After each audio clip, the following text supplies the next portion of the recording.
daawadayaal ku soo dhawaada barnaamijkeena fiidiyoha toddobaadka ayaa toddobaadkiiba kala socotaa shabakada xidigtanews.com waxaan idin soo jeediyay anigoo ah Khadar Warsame. fiidiyoheenan toddobaadka ayaanu ku soo qaadan doonaa kulan lagu qabtay magaalada Minneapolis ee gobolka Minnesota, kulankaas oo laga hadlayay qiimaha uu leeyahay luqadda Soomaaliga. kulankaas ayaa waxaa ka soo qayb galay aqoon-yahano badan oo Soomaali ah oo ka warbixinayay qiimaha iyo taariikhda uu leeyahay luqadda Soomaaliga. aqoon-yahanadaas waxaa ka mid ahaa Anwar Axmed Diiri, waa gabaya waana isla markaana waa aqoon-yahan aqoon durugsan u leh luqadda Soomaaliga.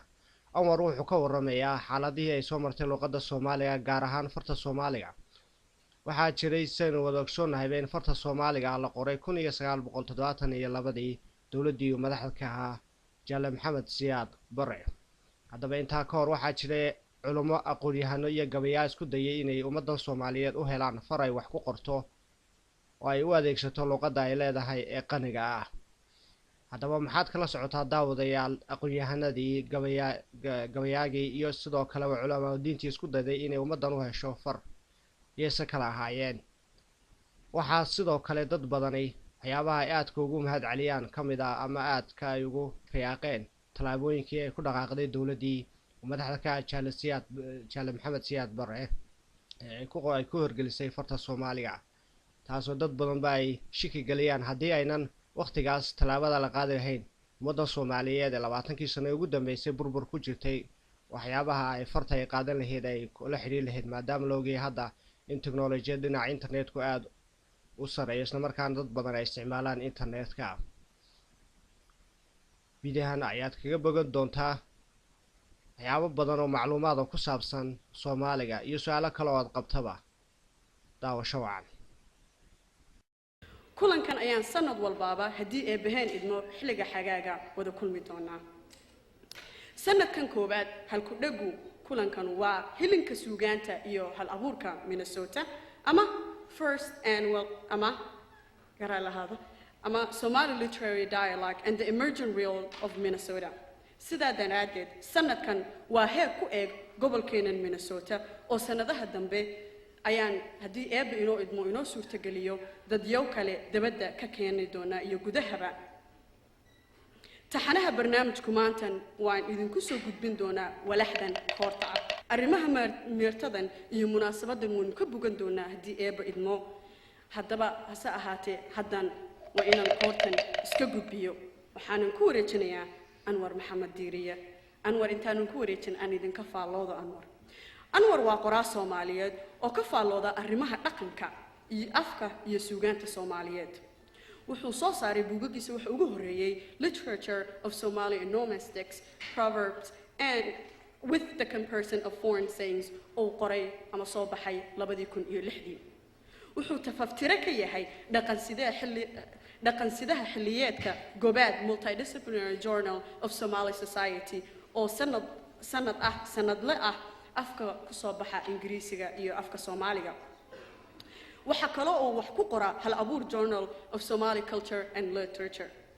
wardeernews.com iyo majalada kala duwan oo ka faallooda arrimaha Soomaaliga. Anwar wuxuu saasoo kale wakiil ka yahay Somali Speaking Pen ee Minneapolis. waagiisii hore haddaba Anwar wuxuu ku tababartay journalism. markuu Mareykanka yimina wuxuu ka shaqeynayay in fara badan medical technology. uu ka shaqeynayay Abbott Northwestern Hospital, Fairview Hospital iyo St. Thomas Hospital oo ku kala yaala labada magaalo mataana Minneapolis iyo St. Paul. imikana Anwar waa cilmi baariye madax bannaan oo ku sidkan arrimaha afka Soomaaliyeed. Anwar ugu dambeyntii waa xubin ka ah meertada aqoon ee dhaqanka Soomaaliyeed. Anwar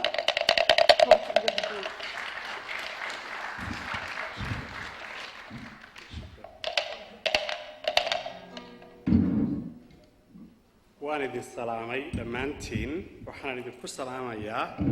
salaanta eebbe naxariistiisa iyo nabadgelyadiisa waxaan u malaynayaa hey indhaha waan u baahnaa mawduuca halkan aan ku hayo maanta waxa weeye milgaha af Soomaaliga iyo awaalaha uu ku sugan yahay waxaan baynu ka oran doonaa hadduu Ilaahay idmo markaasna inta Ilaahay waqtiga inagu simo ayaynu ku joojin doonaa waan ku kalsoonahay inaan 20 daqiiqadood ku dhameeyo waxaynu ka hadli doonaa astaamihiisa taariikhdiisa dhigaal caqabadaha iyo talooyin inta Ilaahay iga keeno afka Soomaaliga waxa looga hadlaa Kenya Soomaaliya Ethiopia dhankeeda bari inagana galbeedka Soomaalida aynu u naqaano iyo Djibouti waxa ku hadla 20 milyan ilaa 35 milyan marka lagu daro dadka Soomaalida ah iyo dadyowga kale ee halka ku nool ee ku hadla ee ka soo jeeda ummadaha kale ee aynu isku afafka dhownahay kaba mid aha af Soomaaligu boqolka af ee ugu qanisan adduunka ee dadka ku hadla tiradoodu badan tahay afkan marka la ablaynayo waxa uu la bahyahay afafkii la oran jiray Hemato-Semitic laakiin imika loo yaqaan Afro-Asiatic waa isku macne labaduba marka ayuu wuxuu ka sii yahay Cushitic-gana wuxuu ka sii yahay teeda bari ama Eastern Cushitic markaasna wuxuu noqonayaa af Soomaali oo midka imika ku hadlayo Afro-Asiatic oo af Soomaaligu ka mid ka yahay haddii halka jantus fiican ka muuqdo nasiib darro ma garanayo wax ku dhacay meelaha looga hadlo waxa weeyaan dunida carabta Eritrea Ethiopia Soomaaliya dadyowga Oromada iyo Anfartu waa dadyowga aanu isugu dhownahay xagga afafka Semitic waxa ka mid ah marka la leeyahay Afro-Asiatic la leeyahay ama Hemato-Semitic Semitic waxa ka mid ah Carabigii waxa ka mid ah afka Tigriyaana ee ay ku hadlaan dadka reer Eritrea waxa ka mid ah Amhariga inaguna markaas aynu Hemitic nahay oo dhinaca kala nahay afkan sida aynu aan in yar hadda dadajiyay waxay isku baahiyihiin afka Tigriyaanada afka Ethiopia looga hadlay Amhariga afka Soomaaliga Anfarta oo ah af looga hadlo Eritrea Ethiopia iyo Djibouti qaybo ka mid ah afka Soomaaliga waxa saameyn ku leh afka Carabiga waxa kaloo saameyn ku leh laakiin laga yaabaa inta badan inaan ogeyn afka Urduga oo tusaale haddaan idin siiyo shaati suun macawis waxa soo dhan afka Urduga ay ka soo jeedaan malaha shayaashaas oo aan ahayn kuwan isticmaali jirnay meelaha inooga yimaadeen ay xeebaheena ka soo galeen weeyaan afka Soomaaligu waxa uu xundur u yahay xiriiriyaana afafka loo yaqaan Afro-Asiatic oo buug uu qoray nin la yiraahdo Charles Barber laguna magacaabo English Language A Historical Introduction page-kiisa 54 ama bogga 54 waxa ku taala qidcadan oo aan ka soo qaatay oo aan waliba af Soomaali ku turjumay way fiicnaan lahayd iyadoo Ingiriis inaan soo qaado aad meesha ku aragtaan waxa uu leeyahay ninkaasi waxa jira af ka mid ah bahda Hemato-Semitic kaas oo ahaa duudka guud ee ay ka soo farcameen dhammaan afafka Semitic iyo Hemitic afkii masaaridii hore waxa uu la raas ahaa afafka Hemitic kuwa ka badbaaday afafkii Hemitic waxa looga hadlaa dhul ballaaran oo ku yaal waqooyiga Afrika waxana ka mid ah afka Soomaaliga haddaad buugaas doonato waxaad ku arkaysaa page-kiisa 54 ninkaas oo linguist-aygi inta ayuu ka yiri طبعا haddaad buugaag badan akhriso aad tahay qof akhriska jecelna waliba linguistic waxaad arkaysaa waxyaabo badan oo afka Soomaaliga ku saabsan oo waliba sheegaya afka Soomaaliga inuu very unique yahay wax astaan iyo calaamad gaar ah oo hadduu baaba'ana la dhimanaya xadaaradiisa iyo macnayaashiisa taariikheed waxa kaloo la ogaaday afka Soomaaligu inuu xiriir la lahaa fartii la oran jiray heliographiga ee ay isticmaali jireen dadkii reer Masar laakiin haddaad sawirkan halkaa ku yaalla ila fiirisaan qofkii indhihiisu gaari karo waxaad arkaysaan dadka kan reer masaaridii horoo la sawiray waxay gacanta ku wataan wax hangool u eg hangoolka dhanna waxbaa looga shuceeyaa dhanna waxbaa lagu soo jiidaa oo shaqo dhan ayuu reer miyiga u qabtaa hangoolkaa markii loo tegey waxaa ku qoran iyaga fartoodu aynu is-xusuusinay shaqa lama lahayn far waxay ahayd shibanayaal keliya leh sida loo akriyana iyaga yaqaanay waxaa ku taallay ha na ga iyo la haddaad shaqaladii ku darto hangool buu noqonayaa haddaad taswiirta eegtana hangoolkii buu noqonayaa waa afkan marka dhanka dhigaalka laga hadlayo waxa daashaday oo ragaadiyey dhigaal la'aan waayo ilaa iyo xilli dhoweyd oo aynu ka sheekayn doono afka Soomaaligu ma u lahayn hab loo dhigo qarnigii 13aad dhammaadkiisii caalimkii la oran jiray Sheekh Yusuf Al-Koonayn inta la xusuusan yahay taariikh ahaan wuxuu ahaa qofkii isku dayay inuu helo far uu ku qoro af Soomaaligi marka wax cusub u hindisin laakiin alifba taadi carabiga ayuu isticmaalay oo iyadii buu ku qoray markii uu dhintayna wixiisii way la dhinteen waxa ku siyaadiyay qarnigii 18aad dhammaadkiisii waxa soo baxay iyaguna culimo kale oo diineed oo uu kamid ahaa Sheekh Cabdiraxmaan Ali waxa kale oo kamid ahaa Soomaalidu majeerteen bay u aqoon jireen ninka magaciisa laakiin markuu noolaa raalli kaba u ahayn sida la sheegay waxa kale oo soo baxay Sheekh Aways labaduba waxay raaceen markii ay isku dayeen in ay helaan far ay ku qoraan waxan oo waliba ay isku dayeen in iyagu mid daah furaan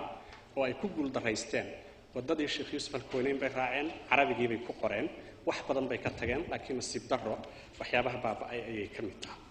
1920kii markii la soo gaaray nin Soomaaliyeed oo gabya ah oo la oran jiray Cismaan Yuusuf Cali Keenadiid ayaa waxa cajabin weyday oo uu ka waayay xuruufta qaarkood carabigii wax lagu qorayay uuna ku dadaalay markii hore marka qolbu soo xirtay muhandisnimo la yimid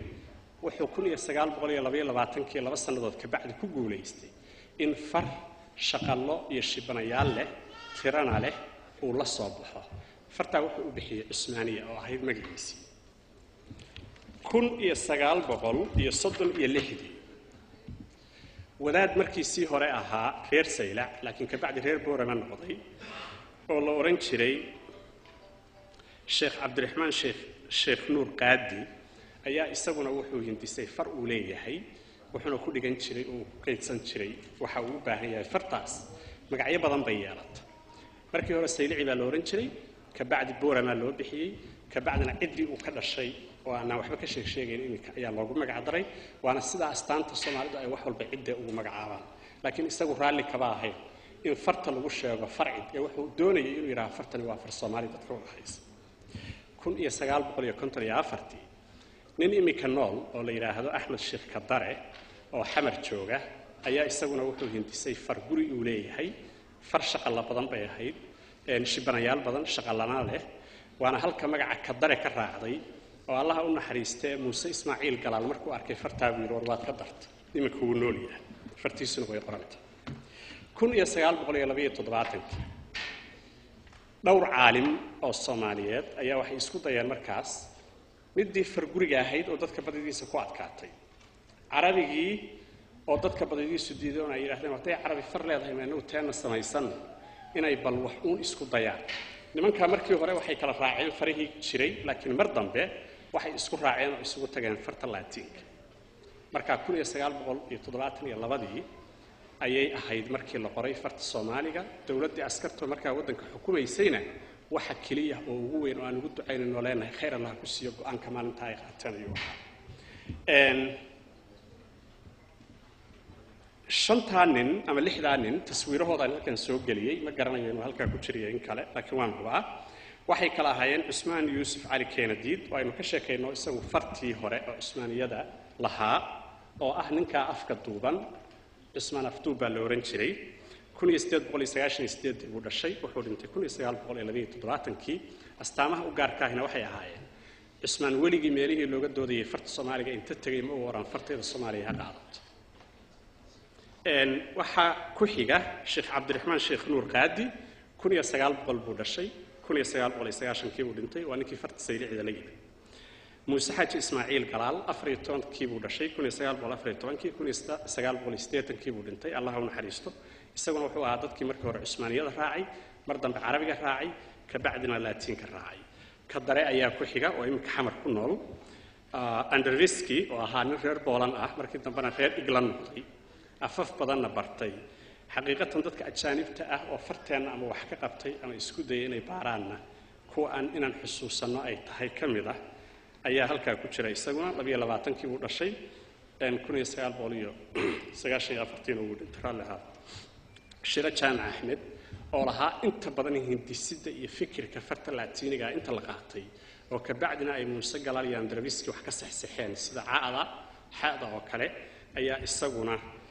wuxuu dhashay 36 wuxuuna dhintay baan qiyaasaya haddaan khaldanayn 1997 haday khaldantayna waa la heli doonaa imika afka noocaas ee dhibta laga soo maray caqabadaha hortaagan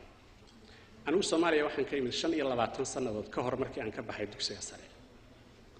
xaqiiqatan markaan Soomaaliya ka imaanayay Soomaaliga wax weyn baa arag waayo da'diina way yarayd way aragnimana ma jirin waa dambase waxaan ogaaday qofka ka aradan afkiisu in wax kasta uu barto uu yahay qof dhamiijaysan ceebaysan oo doqon ah sababta markaad ummadaha ula tagto af kale oo aad tiraahdo anigu kanaan wataa dhaqankan iyo afkan inay kugu ixtiraamaan maahan kugu xumayn mayaan marka aad kooda iska daydaydo kaagana u caydi ama ka tagtid marka dhaqaaqday leeyihiin waa midaan waxba ahay afka marka caqabadaha imika haysta waxa kamid ah dagaalkii sokeeye oo baabiiyay dhammaan hay'adihii afka kan hiilka u ahaa afaf shisheeye gaar ahaan Carabiga oo barabixiyay afkii hoose guda iyo dabadba oo meel walba maantay dadku ay ka jeclaadeen kuwii kale ilbaxnimadii oo loo gartay ama laga arkay in erey Ingiriisi ama Talyaani ama Carabiga lagu hadlo waayo ilbaxnimada dadan ku hadlin taasina waxa weeye marka uu lumo qabka qofka bil aadamka ah oo Ilaahay u abuuray waayo mar dambe dhalan maysid mar dambe lagu uumimayo waxa aad tahay iyo reerkaad u dhalatay iyo tuulada joogtay iyo xaafadda ka timid laga bedeliyo muhiimad marka waxa weeye qofku inuu xiisa ku kala soonaado akhriska oo aan wali bulshada Soomaalidu aad u baran waa caqabad kale ilmihii oo lagala xishooday baridda iyo kula hadalka af Soomaaligu waa caqabad kale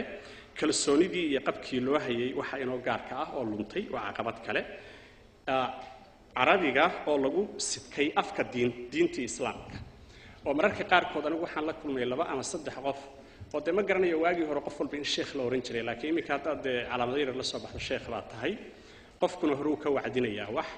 waxaan qiyaasiyaa waagii hore inay idab lahayd oo wacdiga ilaa iyo macallinkaagu ku ogolaado ku yiraahdo diyaar baa tahay soco ma ay socon jirin laakiin maantay in la kala xishoodo u malaynayo meelo badan waad arkaysaa lagu leeyahay afka Soomaaligu maxna male jannada lagu tagimayo de Ilaahay muxuu u sameeyaa dan jannada lagu tagay waa mutaasan muhiim Ilaahay afafkiisa isaga samaystay isagana ugu talagalay inuu madiisa ku waxeeyo sida uga kala qiimo badan Carabigu wuxuu kaliya uga qiimo badan yahay waa afkii diinta lagu qoray in la bartana way tahay si loo fahmo diintii laakiin macnuhu taariikh ka tagna agabka ku qoran afka Soomaaligu wuu yar yahay hadduu yar yahayna dhibaatada u sii dheer waxa weey wuu liitaa qof baa fariin ku soo diraya email wuxuu ku leeyahay aan warow waxaan ku soo diray fariin waxa leedahay war fariinka uu ii soo diray anigu mechanic baan ahay oo baabuurtan sameeyay wuxuu ka wadaa fariinkii Talyaaniga laga keenay oo ahaa joojiyihii baabuurka ayay ku khaldamaysaa markaad raacdii labaad oo raaci lahayd meesh ereygu ka noqon lahaa waxaan ku soo diray fariin mid kalena wuxuu ku oranayaa ii waran anu waligeey ma dagaalina ma waran baan ku tuura oo wuxuu u socdaa ii waran oo laba raac marka intii qorayd ee yarayd iyada dhibta haysata waxa weeye khaladkeeda ayaa badan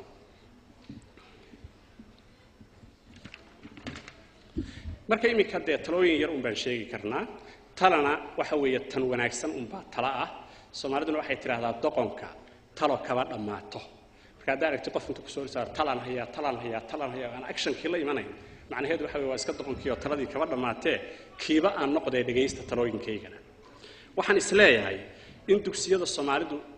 ay gaarka u tahay ay state-keenan afka Soomaaliga lagu dhigo oo aan laga hor istaagin oo ilmaha la baro waa muhiim ilmaha in loo tuso in afkooda iyo dhaqankooda inta fiican dhaqankooda ma wada fiicna ay sharaf yihiin oo wanaagsan yihiin iyana waa muhiim tahay oo daciif iyo inaad tahay qof qable oo meeshuu marayo iyo dadku la soconayo iyo suu wax u baranayo suu isku dhisayo ku waxaynayo